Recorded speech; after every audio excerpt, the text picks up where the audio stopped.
Alright guys, so we have our interface set up, we have our pages. Now we're going to need a way to bring in the workouts from MongoLab or MLab.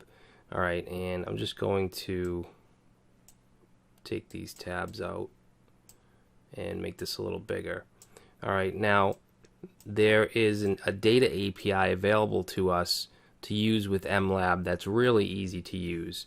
Alright, so this is the documentation for it. And we can do things like list all of our databases, our collections, documents. We can create, insert, update, delete, all that stuff. Okay, so you might want to look this over. Now, what we're going to do before we actually take a look at this is we're going to create a service to deal with our workouts with MLab. All right, so inside of the app folder, let's create a new folder and we're going to call it services. Alright, and then inside there we're going to create a new file called workout.service.js. Now a lot of this stuff is going to be the same as what we've been doing with just Angular 2. Okay, we need to first get the injectable package, so we're going to say import injectable and inject from Angular/core. Okay, now we're also going to be using the HTTP module, so we're going to go ahead and import that HTTP as well as headers as well as request options. Okay, that's all going to come from Angular/HTTP. Okay, now we're also going to be working with observables. So we're going to say import observable from, this is going to come from the reactive extensions, so rxjs/observable. And we're also going to be using the map operator. We could import just the map, but I'm going to just grab all of the reactive extensions. So rxjs/rx. Actually, you know what? We don't need the curly braces here. We need quotes.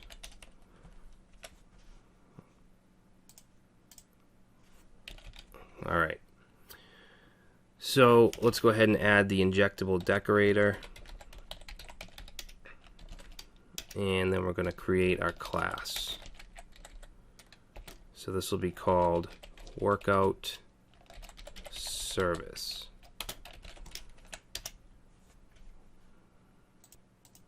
Now, since we're using HTTP, we have to inject that. Now it's a little different here. What we're going to do is create static get parameters.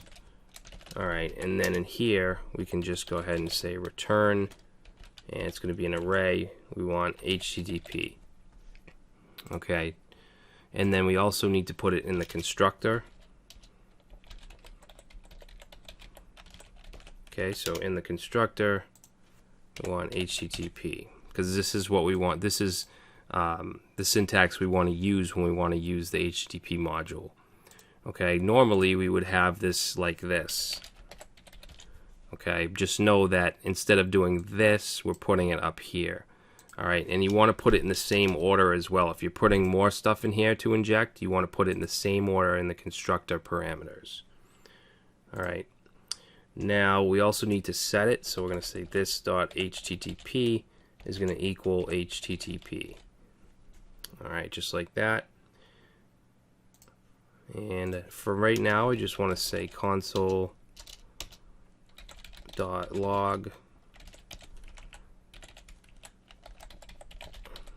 We'll just say service connected. Okay, so that's all we're going to do at this moment in here. So now we need to make sure that we inject this into our component. So let's go to pages and then workouts.js, and up here let's say import workout service and that's going to be from dot dot slash services slash workout dot service. All right, and then we're going to add that as a provider right here.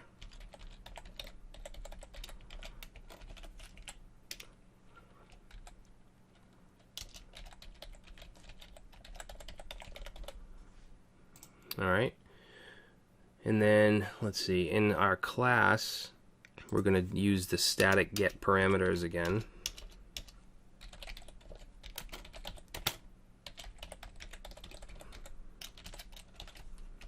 Okay, and then we're just going to say return, and this time we're going to have an array, and then we're going to open up another set of square brackets and say workout service. All right, and then in the constructor, workout service, and let's set this dot workout service equals workout service. All right, so let's go ahead and save that and make sure that still loads. Let's open up the console, and you can see it says service connected, so we know that that's connected correctly. Now in our service we want to create a function called get workouts.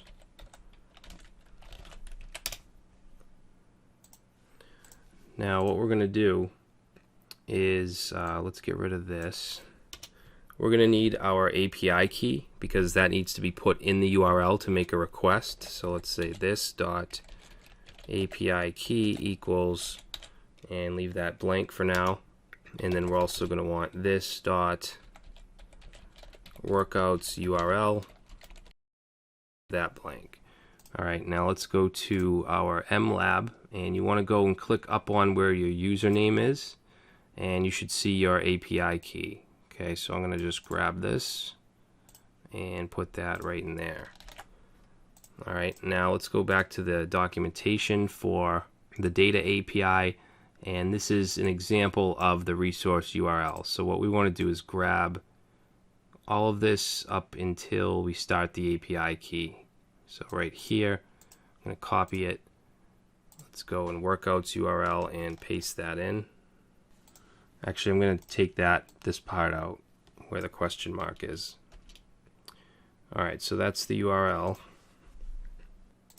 Now what we want to do is in get workouts, we're going to say return this dot http dot get.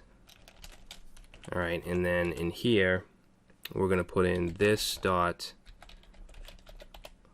workouts URL, and we want to concatenate, and we're going to say question mark API key equals, and then concatenate this dot API key. All right, and after that we're going to use our map operator, so dot map, and in here we're just going to say res for result or response, and then res.json. All right, because we want to return an observable, so we also want to return JSON. So let's save that. All right, make sure there's no errors in the console.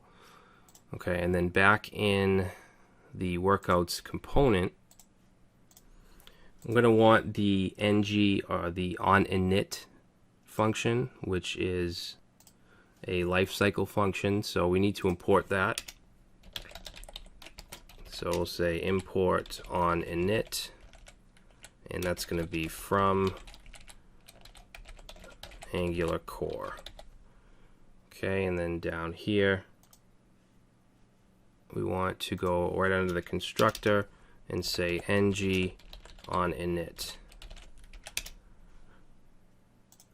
So let's first just make sure this runs.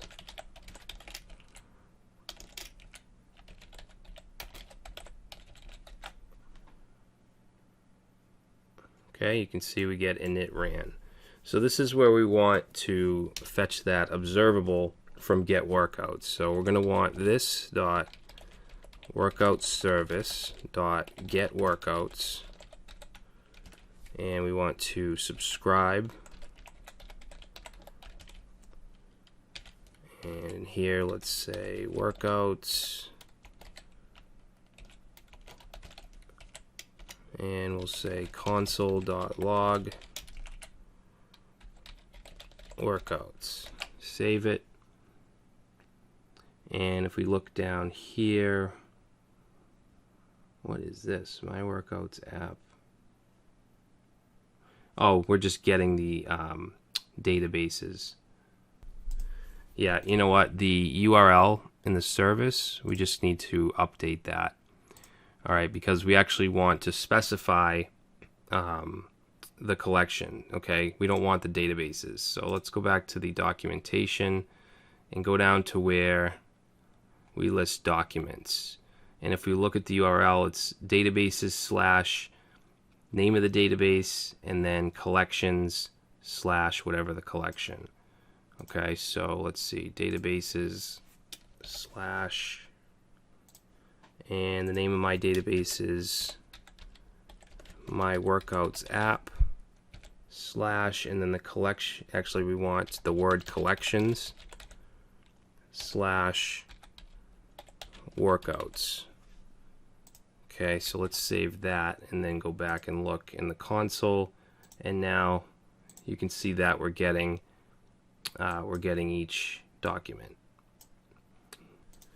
All right, so that's exactly what we want. Now in the next video, instead of just console logging this, obviously we want to bring it into the application. So we'll do that, and we're going to want each one to link to a separate workout page, just a details page. All right, so I'll see you in the next video.